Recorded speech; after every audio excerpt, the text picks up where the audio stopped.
Hey guys, we are celebrating Hispanic Heritage Month the best way we know how, which is through the art of dance. Now we are here at Grupo Folklorico. I have the director of Grupo Folklorico, Silvia Guzman. Silvia, thank you so much for being here. Thank you. Okay, so let's get straight into it. Tell me a little bit about what Baile Folklorico is. Okay, but Baile Folklorico is dances that come from different parts of Mexico, and it has its own unique style, dance, music, footwork, and history.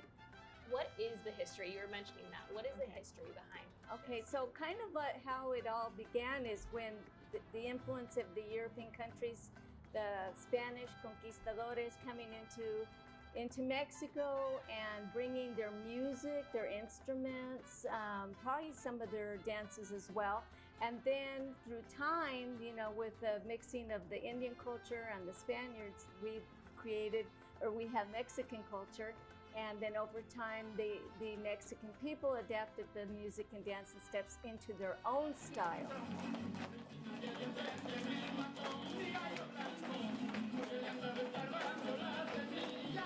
In Mexico, every state has its own unique style. So, and within that state, for example, like the state of Tamaulipas, they have dances that are called picotas, they have dances that are huapangos, and they have dances that are norteños. So each state has its own. And within that, you've got bailes and you've got danzas. So danzas are more like traditional. You have a figure that has to go exactly that way.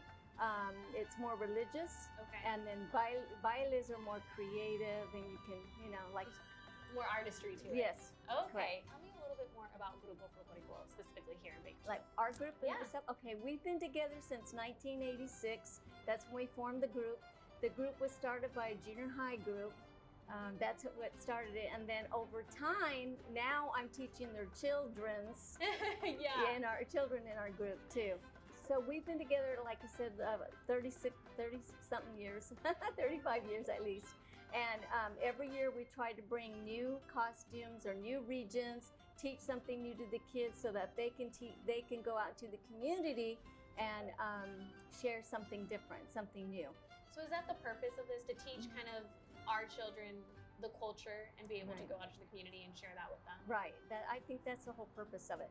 And then it gives the kids a sense of belonging to their own culture and their own roots, because they're far away from Mexico, but this is how they can connect still to their family and their roots. So, échale! For the generations of the dances, we learn each dance, and the dances that we learn, we actually learn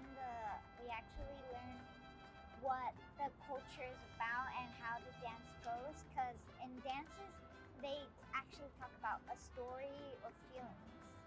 How do the kids take it? I mean, now you have classes of elementary school, middle school, and then kind of your older teen classes, right? Right. So Mhm. how do they learn? How do They love it. They come to practice. They learn one or two dances. Right. I try to make sure it's simple for the younger ones, so that they can feel successful. And then after we practice for a while, and then we get costumes made, and they look all beautiful, and they just love it. And the parents love it too. My favorite part of dancing is when a teacher comes all the way from Mexico to teach us a new dance, because when he comes from Mexico, we're learning new regions of different cultures of each part of Mexico. Is it for boys and girls? It's for everyone. Yeah, and it's not only Mexican culture. It can be for any nationality. We've had all kinds of races in our group before. That's amazing. That speaks to just the fact that music and dance, you know, it crosses barriers, it crosses borders, it crosses languages. It can really unite people. Right. Well, thank you so much for inviting us Oh, here. We're thank excited you. to check out practice. All right. Let's do You gotta it. do some steps. Yay!